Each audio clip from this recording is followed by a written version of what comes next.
At some point in the digital age of boss babes, new money, and ambitious rookies, we stopped consulting our village's wisest. Women have been the heartbeat of the world within their respective communities, workforces, and families since the dawn of time. They are the magic makers, the peacemakers, and the ass kickers. Let's celebrate them with the matriarchy party.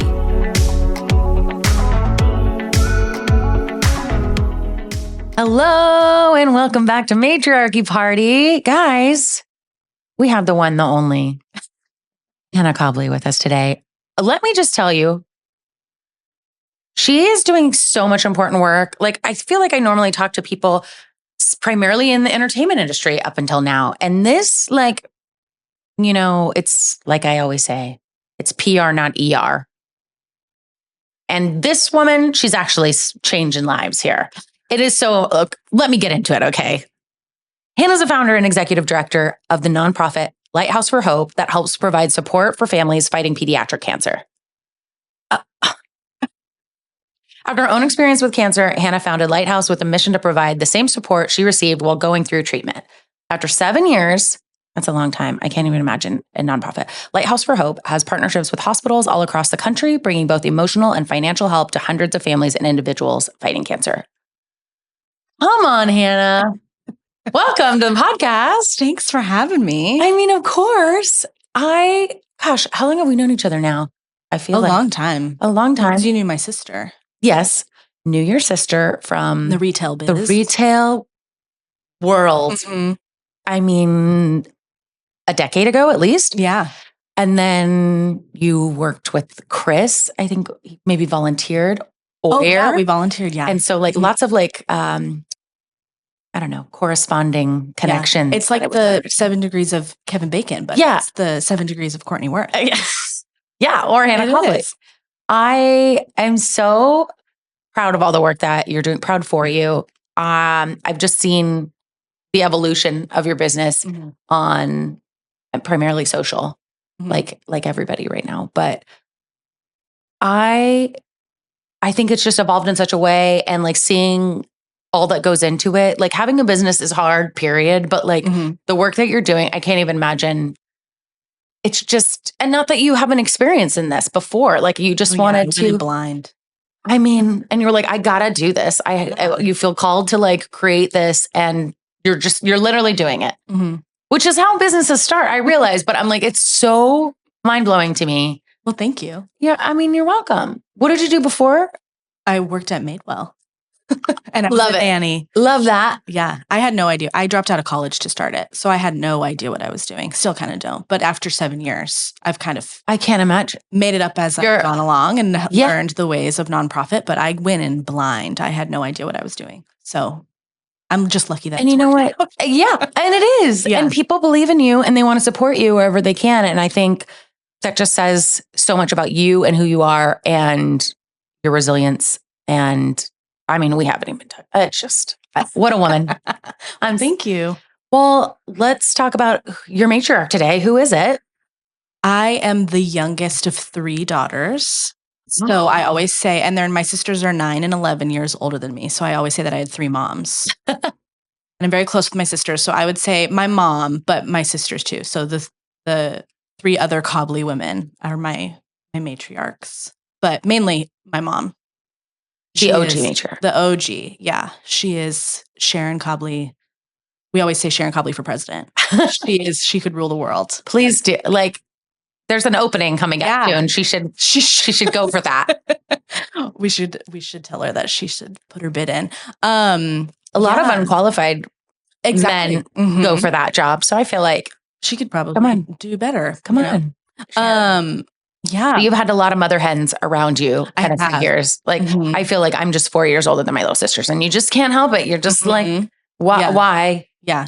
I know my brother never felt that or there's something chemically imbalanced in us, but so you learned a lot from all 3. Yeah. And my dad has always joked that like, don't mess with the Cobley women.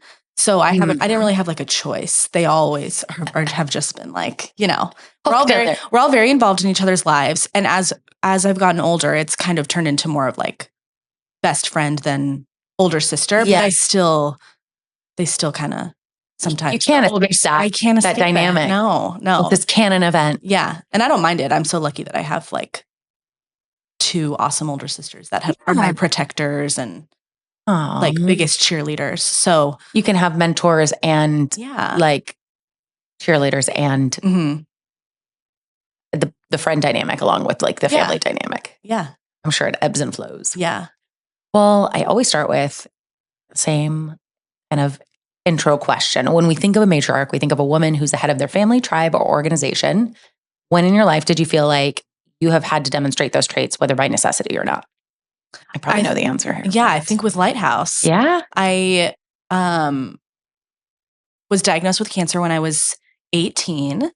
I went through treatment for 2.5 years. And I tried towards the end of that to go down to University of Arizona and live a normal life. Went to school for like a few years. And then I was like, I think I don't want to do this. And I want to start a nonprofit.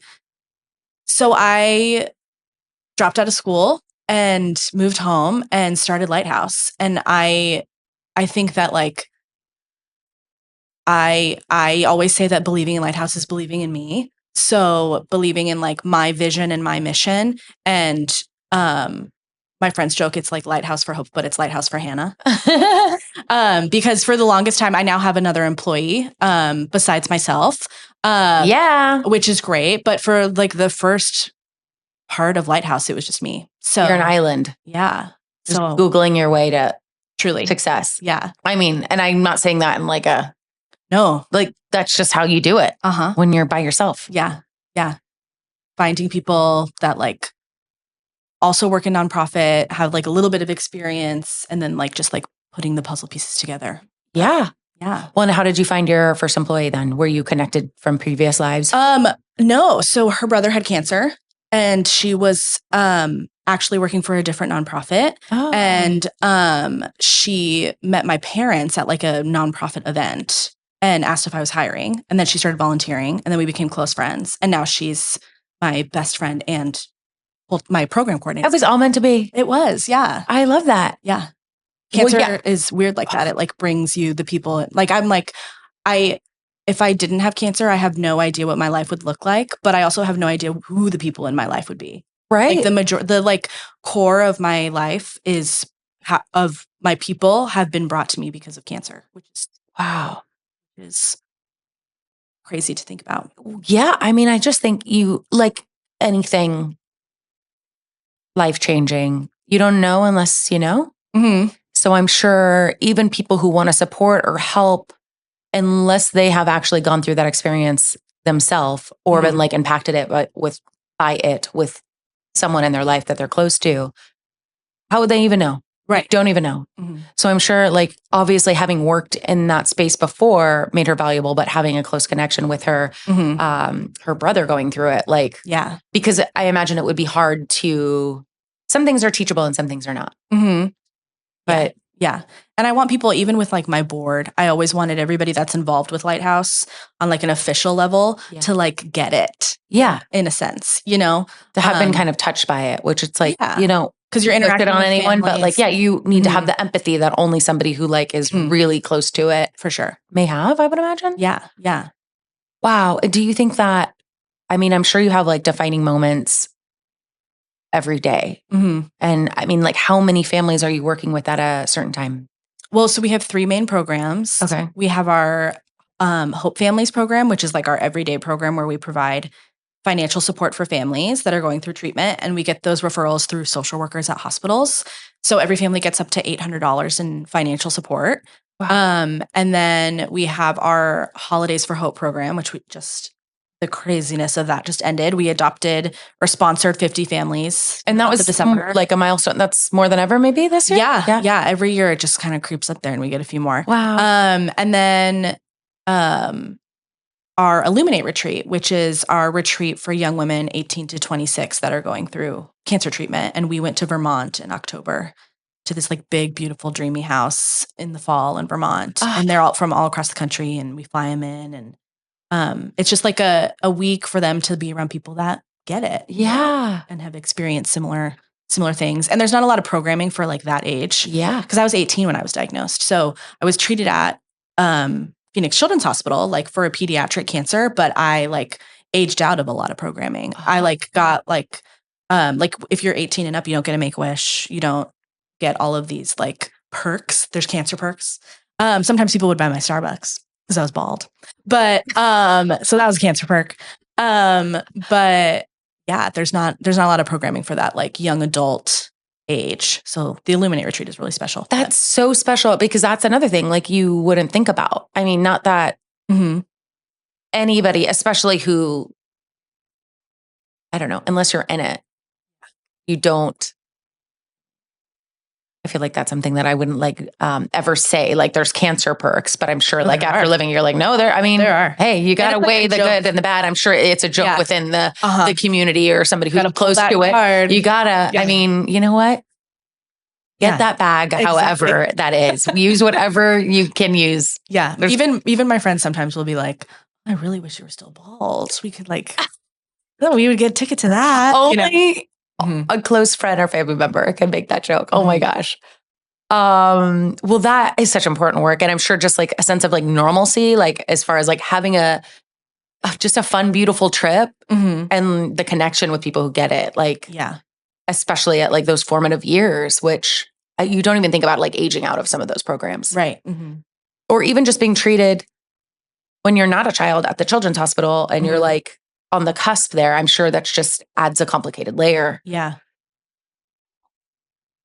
What do you think as you're evolving Lighthouse year to year, like what is your big goal for Lighthouse this year? I'm sure just like be able to help more families, number one, but yeah, I think coming out of the pandemic is interesting because we in 2020 actually like raised the most money we'd ever raised.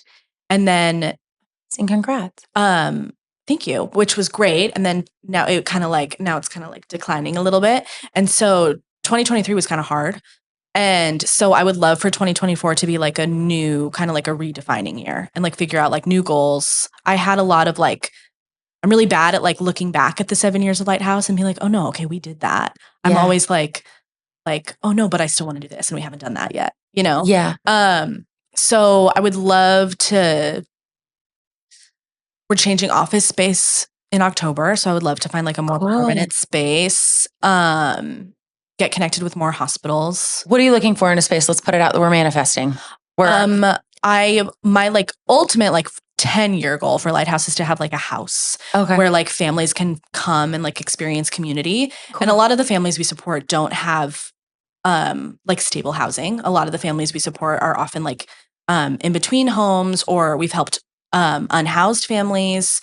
A lot of families are like traveling for treatment. So they may be in town, but they're from like Iowa and they're here for like a bone marrow transplant and they're staying at the Ronald McDonald House. Yeah. But so I just would love like a multi-purpose space where they can come and feel like they're at home and around people that are going through similar things that they are. And they can like cook meals and like we can have like a pantry where they can grocery shop. They can come do laundry. We can have support groups, things like that. So that's like the long-term goal. So in the meantime, our office right now has kind of become a little bit like that. I've tried to make it like as homey as possible. But they're knocking it down in October. So I gotta find a new place. But I would love, and it's scaling. Yeah, I will honestly we'll take whatever works. Who's got an office space? There's gotta be some synergy out there. Yeah. Phoenix area. Yeah, putting it out there. Yes. Oh, it'll happen. I feel like you attract things like. Yeah, my dad always jokes that things kind of fall out of the sky with Lighthouse. Yeah. And it's true. Like I'll be like panicking about something and then like I'll get an email that's like, hey, I can help you out with this. And it's wild. That's kind of, I think, like why Lighthouse has worked out so long is like people just come out of the woodwork and like one person tells someone about Lighthouse and they're like, oh, I can help with this. I can help with this.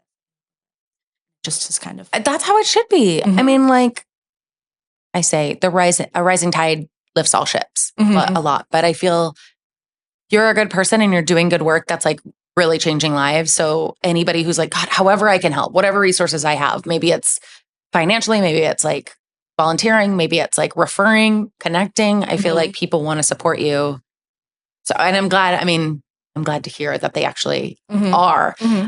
Always room for more support out there. Of course. We will take your time, resources, or your donated office space. Yes. But I love that things fall out of the sky for you, as they should. I love that. What I imagine you don't get far without advocating for yourself and your organization. Like, describe a time where asking for you what you want or what you need has paid off. Yeah.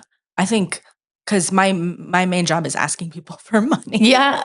And maybe that's uncomfortable at the beginning. It is. And you get burnout. Like the last like few years of it, it's been hard to like, I feel like I'm saying the same thing over and over again. Yeah. But, and like I said earlier, believing in Lighthouse is believing in me. So, I think all of Lighthouse has been a big payoff. You know, I'm asking people to like believe in my vision and then like putting their trust in us to like fulfill the mission.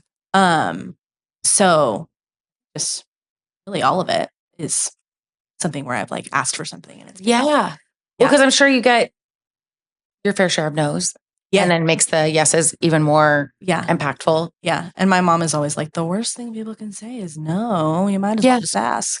And the more you do that and put yourself in that uncomfortable position, the less of a personal attack it feels like after at least. Yeah. When I have that part has gotten easier. In the beginning, I did take it personally, and because it's you. Yes, the org is you. Like yeah. And I feel I was young. I'm 30 now. I was in my early 20s, and so I feel like people kind of like laughed at, like they were like, "Do you know what you're doing? Like you're gonna start a nonprofit?" I'm like, no, but what? No, but I'll figure it out. And I think my mom, did. My mom even had a friend at like our first big event. She like looked at my mom and she kind of said that. She was like, I kind of was, what's this going to be? You know? And then she like was crying and then she handed me a check. Oh, thank you. And I was like, thank you. Underestimate you all. Underestimate me all you want. Yeah. And that's kind of what I like. I hate to say it, but like I'm like fueled by that. Like if you don't, if you like don't think I'm going to do it, well, just watch. Oh, absolutely. Don't believe me, just watch. I am fueled by pettiness in that way too. Yes. I'm like, even all the more reason to fuel me with rage. Exactly. Of feeling inadequate for a second because I let you get under my skin. Yep.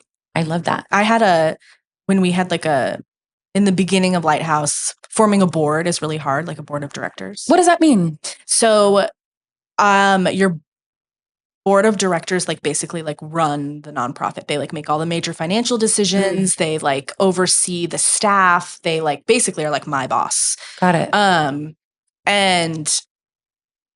But it was hard finding like a board that is like well connected in their community, like understand how a board works and nonprofit, especially at the time I didn't really know how it worked. And so it was hard, and like finding people that like care about it and like want to be there, not just like a name on a page. So I had a meeting and we left the meeting and I was in tears because it was just, I felt like it was deflating. Yes. And someone said to me, I don't think that Lighthouse is going to be as big as you want it to be. I think you just need to be content with it being like a small, like intimate nonprofit. This was somebody you were like interviewing to be on the board? Yeah. Oh. And I was like, oh no. And that conversation like has fueled my, like, I think like all of Lighthouse. It's like, no, I don't want it to be an Arizona only nonprofit. Yeah. I don't want to just be operating out of my parents' house for the rest of it and it not be in it. They were like, I don't think it's going to be your full-time job. Like, I think it's going to be like a side. That's just like the condescending like head pat. Yeah. And so but honestly, that conversation, I'm glad it happened because I was like, no, I'm gonna prove you wrong a little bit. I mean, two things. People don't realize their words make such an impact. Your words matter. Be careful. Mm-hmm. Yeah. But like, did you ask for that? No. You don't need to be giving anybody that kind of feedback. But also, on the other hand, being fueled by spite is what keeps a lot of us going. No, I'm just kidding. But I think people underestimating you, like this person has no idea that they ever said that. They probably, how many years ago was that now? 8 or something? And they probably like didn't think about it ever again. And you're like, it's something that I brought in my business every single day. And every milestone I hit, I think of you. And I'm waving, wishing you well, but thank you for not believing in me because you found the right collaborators, the right business partners. And now you're blowing every milestone out of the water. I'm sure some days it's like, we're never going to hit this goal, or we're never going to make this, or we're never going to be able to pay rent. Like anything, we all have imposter syndrome. And then angels, the universe is protecting you and you figure it out. Yeah. Yeah. Oh, that makes me mad. I know, but sometimes thank you. Anger fuels you, you know? That's true. And like and then proving myself wrong too. I'm like, no, because then I kind of believe it. I'm like, maybe they're right. But then I'm like, no, I never wanted that. I never wanted it to be Arizona only. And now we have like major partnerships with Chicago and California, and we're all over the place. So we're getting families from all over. That's amazing. Yeah. Don't let those little haters, don't let the muggles get you down, you know? Don't let the muggles get you down. Because I think that's such a great lesson, because people think they're being helpful and they give advice that is not helpful. And like, maybe that's the way that they like to be motivated. It's not the way I receive inspiration personally. But I feel like sometimes the worst case scenario in your mind at that time would be leaving that meeting, not feeling something that could have been so motivational, inspirational, finding the right people. It's such a huge cornerstone at the beginning of your business. And then having that kind of, you already felt deflated and tears in your eyes, and getting that feedback. You're like, well, I'm an imposter. Yeah. It's never gonna, like, they figured me out. I'm not going to. And then actually that was the biggest, for a different reason, the best thing they could have said. Truly. Because now it's fueling, you're surpassing everything, not only that they thought you were worth and going to amount to, but what your own goal and the benchmark has moved. Yeah. Man, that's amazing. I mean, I don't like that, because I'm like, gosh, you could be a little empathetic, but also I've had that too. That also, with all the years though, I could also kind of remember it differently. You know, I could have been like a little nicer than the way I just put it, but I still like used. Okay, we're not name dropping. It's all right. They know who they are. The basis of that conversation and the meeting as a whole. Yeah. Like, oh no, I need to get people that are like on my side, you know? Yeah. And I'm sure like at that moment, like realizing the type of people that you needed to align yourself with were like people who believe in it. Yeah. I mean, and I may not get it right away. Yeah. It's going to take like weeding through people and like finding like experimenting. The right people. Yeah. With anything. Totally. All in the right time. Yeah. Well, how now, after 7+ years of doing this, how do you prepare for something scary, like a meeting like that, or probably talk to a lot of investors and have to present all the time and have to talk to like important people at hospitals and social workers, and how do you prepare? I'm a big external processor. So I just got to like talk it out. I got to like get all my anxieties out like verbally. Yeah. So to someone else, or like to yourself? Okay. Yeah, to someone else. So I seek reassurance in like my mom. Like my parents have always been like the biggest supporters of Lighthouse. My whole family has, which I'm so lucky that they stuck around this long and are still just as passionate about it as they were day one when I came to them with this, hey, I'm going to drop out of college, guys, and I'm going to move back home and I'm going to start this nonprofit. Not all parents would have been super cool and supportive with that. Yeah. So talking it out, honestly, I haven't found the right formula for preparing for something scary, really. It's different every time, too. Yeah. Yeah. And I catastrophize things. So I'm always like, I got to go through the worst scenario. I'm like, oh no, I'm going to walk away. They're going to hate me. They're going to tell me stupid. Yeah. And then it never is that, you know? Yeah. And the relief you feel after something like that. But yeah, I got to talk it out. I got to call my mom. I got to get a meeting of the minds going. Yeah. Yeah. Well, as a fellow overthinker early here, here is a challenge for you. Start telling your brain, what's the best that can happen? Instead of the worst. Yes. Yeah. Because I feel like the worst is never the catastrophe that you think. Right. And you're going to bounce back. Like you fought cancer and won. Right? Bitch, you're going to figure it out. Yeah. But what if you're thinking about what's the best that can happen? I feel like it opens you up to a whole different vibration. Yeah. And it's very woo-woo. But I think like I've been trying to challenge myself as somebody who's like, maybe I'll never work again in this town. Wow. I don't know. What am I going to do? Maybe everything's going to crumble and everything that I've built is for nothing. Then what? Like, I'll figure it out then, if that really is the case. Right. But like, instead of ruminating on that, that's what I've been thinking about lately is like, I read it somewhere and I'm like, you're right. What's the best that could happen? Actually, I think Celine from McKinley Club, she was telling me that her husband was like, no, but what's the best that could happen? And I'm like, you're right. You're right. So, but I mean, like having anxiety is a real thing, but like trying to like, I have like a little angel and devil or something, like my anxious side and my confident side. And I'm like, what's the best that could happen? You know? So no, try it. Yeah. Well, let's get into Sharon. Tell me about her. So she's your mom, and we're also talking about your sisters. Have you always been close since you were little? For sure, with everybody? Yeah. I think I have always been close with all of them. Even when Jessie, my oldest sister, like moved to college, and she's 11 years old. So I was in elementary school. Yeah. She didn't move far. She went to ASU. So she moved from but still not in to Tempe. Yeah. And I would still go have like sleepovers in her dorm room. So I was always close, even at different ages. But my mom is one of those moms that like everybody goes to. Everybody wishes. Everybody's mom. She's everybody's mom. And she always has been. My mom's always like, if my kitchen table could talk. Because everybody, if someone's having a rough day, they're like, Mom, so-and-so's going through it. She'll like, bring them over for dinner, you know, and she'll cook them a meal. And my mom makes everybody feel safe. Yeah, she's a lot of people's safe space, which is cool. That's amazing. That she's my built-in one. So, well, and you said we were talking about her. If somebody's crying, she's crying. Oh, so she's overly empathetic. So I'm very empathetic. After that lens. Yeah, sometimes her heart and her home to people is picked her out of being able to talk to people about Lighthouse at like an official event. Because she can't just be like, this is what Lighthouse is, and we help families. She has to be like, well, Hannah was diagnosed with take her from the top. Let me get some context. Immediate tears. Yeah. So I'm like, oh, you're not allowed to do that. You're freaking people out. Yeah. Yeah. And some people are great with it, and like some people it gets them. And they're like, you pulled at their heartstrings a little bit. But one time this lady, we were at something where we had a booth, and she goes, oh, don't do that. And like walked away. Oh. So I was like, oh, Mom. People are jarred by emotions. Yeah. You can deal with them. You can sell the t-shirts. I'll tell people, we can tell people what it is. But so she's a crier. And I get that from her. You know what? I am too. Yeah. If you're crying, she's crying.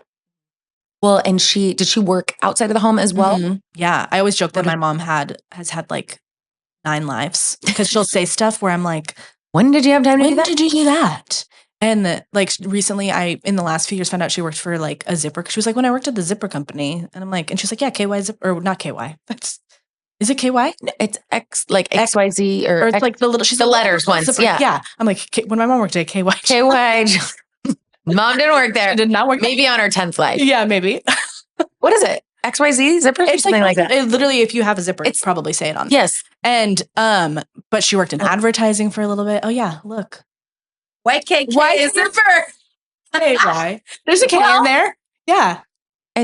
I get it. I knew where you were going. So she worked at a zipper company. She worked in advertising for a little bit. She managed like spa in North Scottsdale for a little bit. She worked in a life skills classroom, like special needs class. She's been all over the place. So she failed retirement a few years ago. She tried to retire and come work for me part-time, and she got bored. And so she had to go back to work full-time because she can't not sit still. Generator. Always doing it, creating something. She is the Energizer Bunny. She would always joke that her mom was the Energizer Bunny because my grandma had a lot of health issues and lived like well into her 90s. And so we would joke that, but my mom is the same way. She just like... What's the secret for having energy? I don't know. My mom truly cannot sit down until like after dinner at like 5 p.m. Like that's like end of the day. She's Saturdays. They're up and at 'em. They're always doing stuff. So, an active mind. An active body. Yeah. But I'm like, what, is she drinking the lemon water? Is she meditating? Probably not. I'm like, well, I mean, I know my mom, like, I feel like I'll get back into like, what is a routine? Or it's such a buzzword now of like wellness and self-care. But like our moms and grandmas didn't have time or make time for that. So I'm just like, how does she keep up with that energy level? Mm-hmm. You got to ask her. I What know is the you did. secret, Mom? Do you think that seeing her, was she at one job the majority or just always kind of creating newness? I think like my like middle school and up, she worked in education. So she was like in the special needs classroom when I was like in middle school and high school. And then she was like while I was in high school, the like front desk, like office secretary at my high school. So like, everybody would go to her for snacks and all of that stuff. I Cute. would be like, can you print this for me before period? Can you call me out of Again? class? Can you? Like, I work here. Yeah. So she's still doing that, but she it was worked out because I was sick my like senior year of high school. I like had cancer and we didn't know. Like looking back, so I missed so much school because you were just sick with a mystery illness. Yeah, we had no idea. So I'd like be fine in the morning, and then like by like lunch, I'd be feeling bad. And so I got written up for attendance, and I probably would not have graduated if my mom didn't work at my school. Wow. And then when I was diagnosed that summer, like after I graduated, we were all like, oh, makes sense. And I was like, see, I wasn't faking it. See, you're like, I wasn't full of it. I mean, like, what were you just feeling like fatigued or like nauseous? Yeah, or really like, fatigued. I slept a lot. My dad thought I was depressed because I like my senior all year. you wanted to do was sleep. All I wanted to do was lay in bed. And like, and he's like, it's your senior year. Right. But also like, what's a normal teenager wanting to lay in bed versus like, it's hard to tell. So yeah, that's true. But I had a half day my senior year. So I would go home from school, sleep for like 6 hours, get up, go do whatever I was doing, and then come home and sleep for like all through the night. And I could not get up in the morning. I was always late to first period because it was like agony getting out of bed. I was so tired. So that with your mom as the Energizer Bunny. I was like, there's no room for this, lady. Yeah. Wake up. No. Wow. So yeah. And then my what like ultimately sent us to the ER was like all my symptoms kind of caught up to me. So I had like severe abdominal pain, some bruising, things like that we like couldn't really ignore anymore. We were like, oh no, something's bigger. It's an underlying issue. It's not depression. Yeah. Wow. Well, the land the helicopter I was thinking like your mom having several jobs or bouncing around in different kind of career paths. Do you think that made you want to follow in footsteps of some degree? Like, did you want to emulate what she was doing or like do something totally opposite? Or did you always see yourself like owning a business? No, I had no idea what I wanted to do. Okay. Truly. And if I didn't have cancer, I have no idea what I would be doing. Yeah, I probably would be in education. My dad's a teacher. My oldest sister was a teacher and now she's a middle school principal. My grandma was a teacher. And before I decided to start Lighthouse, I was majoring in like elementary. That was education. the path. Yeah. So I probably would be doing that. But I don't know. But really and school was not my thing. I did not like school. I always would rather be working. And so like figuring out in school, like in college, what I wanted to do, I had no path. So that's why I am so grateful for like getting diagnosed because it's given me like a purpose. Yeah. You're North Star. Mm-hmm. What a way to look at it. Yeah. I mean, it's taken a while to get there. I'm sure like you're like, I've done some work. I've done some therapy. But that's amazing. What do you think? I mean, your mom now with her 9 lives, like, what do you think the defining moments of her life have been? Or like, did she have like one goalpost of a milestone or a dream or anything? Or she was like, I think I'm fulfilled in many ways. I think her big driving force is family. She's like like I said, everybody's mom. So, and my mom shows up for everybody. Like that's something that I try to like, that they have really taught me and instilled in me is you show up for people. And I think that like a defining moment, I think she's had many because she's had 9 lives. Yeah. I don't know. Selfishly, I want to be like, when I was diagnosed with cancer. Well, it probably was a defining moment in everybody's life. Yeah. Family. I think it was a big one for everybody. It kind of pulled the rug out from under us. I think that was the most recent defining moment. Sure. But I think she's had several. I think every time she's changed careers, like when she was working in advertising, she was flying to California for work. She was like working out of California. Yeah. And I was little then. And so deciding that wasn't what you were going to do anymore and like needed to be home and not flying to California all the time for work.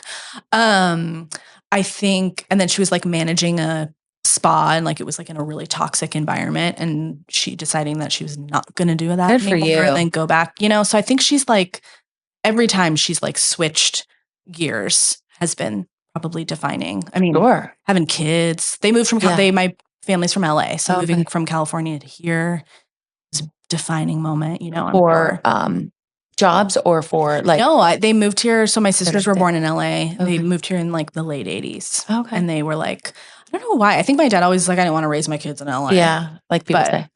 Like people say. But they were like in like Glendale. So Not in downtown LA. right. Well, I mean, I think that's interesting because I think it sounds like your mom literally worked to work and it wasn't her whole life. And her life was like loving on her people. Yes. Or has been so far and continues to be. Yes.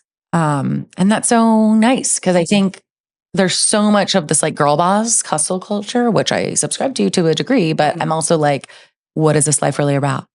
And like your diagnosis obviously was like rocked everyone's world in a different, greater way to like what really matters. Yeah. Loving on and like mama bearing my family and protecting my. Yeah. And she was pretty good at that before. Yeah. But that even probably amplified her like purpose. Yeah. Do you, in all that time, does she have any time for hobbies or like being creative? She's a big cooking gal. She cooks she would make dinner every night. Now it's kind of, and it's something that she's passed on to like all three of us. We all love to cook. It's like a big, and it's how I relax now too. I'm like, oh, I'm stressed. I really got to go chop an onion, you know? So I think that is like her creative outlet and something that she really decompresses by. Yeah. And meditative chopping, simmering. I love that. Looking up new ingredients. She also is a big gardener. She's got the greenest thumb in the world. Cool.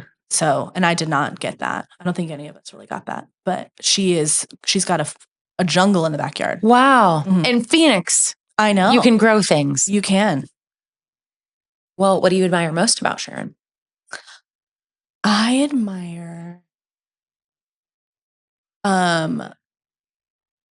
her ability to like make everybody feel seen. Like she is like really good at like listening and like assuring people and people a lot of times like my closest friend from growing up lives in Chicago now, and she's always like, I just need a Cher hug. I got to talk to Cher. Like everybody's always, and like all of my friends at some point or another have been like, I really got to talk to Cher. So that something is really, really cool and something that I'm grateful to have like in my back pocket too. I really admire that. And I admire her energy. She is, I'm like, I got to go take a nap. Yeah. And I'm a nap girly too. She is not. She is hustling. Sometimes it makes me feel, I'm like, okay. You're like, you got to take it down and not share. Make me feel lazy here. Truly. Different people need different. That's part of the reason probably why she failed retirement is I wasn't go with her enough at work. She's like, are you retired or am I? Really? Yeah. No. Well, I know I kind of mentioned it earlier. Did she have any sort of morning routine or things she did like consistently that you remember when you were a kid? Like, was she always made time to go on her walks or? I think cooking. Yeah. Yeah. That We were was your always in the routine. kitchen. Yeah. And we were always cooking with her. Sounds like that kitchen table like has all the memories. Uh-huh. Like you said, wow. What is the best advice you've ever received or something that she says all the time that sticks with you from her? We always joke that she has like Cher-isms. She like says, because I can't think of like a piece of advice that was like movie moment, but she says things like, if you ask her what time it is, she goes, why, you got a hot date? Yeah. Or she goes, if you're like being sassy, she'll be like, have I told you today that I loved you? She always says that. But I think that the thing, like, they've just really shown me that you show up for people. Like your people are your people and they're your tribe and you support them. And I'm really fortunate that my mom has always been like, she's a yes person. Like, if I call her, you want to go to dinner? Yes. You want to do, she's always been a yes. I'm going to drop out of school and I'm going to start a nonprofit. Yes. How can we support you? That's huge. Kind of, Yeah. And like oftentimes unheard of Sure. to have just like such like unrelenting support. Yeah. So I try to emulate that and like do that for my people.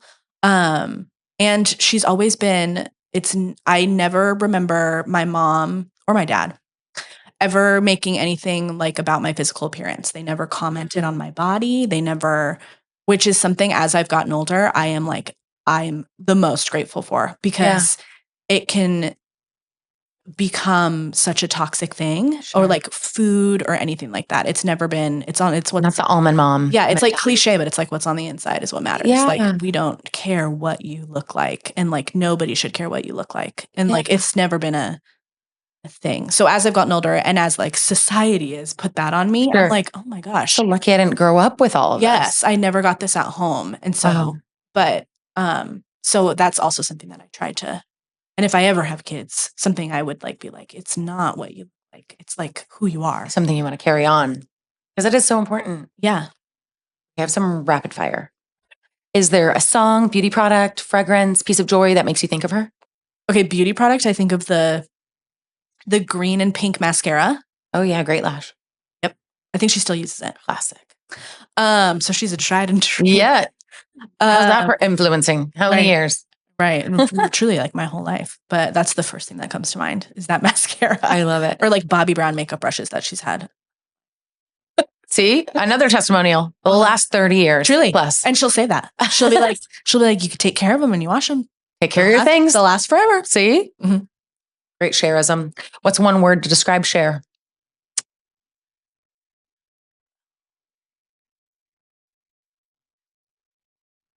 See, confidence seems so boring. No. But like self-assured. Like she is. I know I have it. Yes. And I love that. Yeah. What do you think you inherited from her or have in common with her? I think that all three of us are pretty confident in our like convictions and our like beliefs and Who you are. who we are. Yeah. Love that. How do you recharge, and how do you think she does? In cooking, maybe? I think cooking, I think I do. I think I got that from her too. I recharge by sleeping. Yeah, I was like, say it, girl. Me too. I love it now. So boring, but No? I sleep. I love to sleep. I love it. There's no wrong way. Yeah. It's Or like whatever. watching TV and like drinking a glass of wine and like eating like a good dinner is like my favorite thing. You know, recharge with my friends, going out for dinner. Yeah. There's different types of rest and recharging though, I think too. Like talking it out, just vegetating, napping. When's the last time you did something just for fun? I think I like to have fun pretty often. So something I did just for fun. It's hard. I don't know. Because I do try and squeeze fun in every day. I do. I try to. Yeah. Yeah. Or at least every week. Yeah. You know, even if it's just like a happy hour. But so what are you doing this week for fun? I'm going to a birthday dinner tonight. Hey, well, so that's fun. Yeah. Yeah. I think another matriarch, my sister, my middle sister, she is like the fun queen. She's always trying to she always has an idea. And so she for Christmas rented like a pink school bus. Oh my gosh. For all of us. And we all got on the pink school bus and went looked at Christmas lights.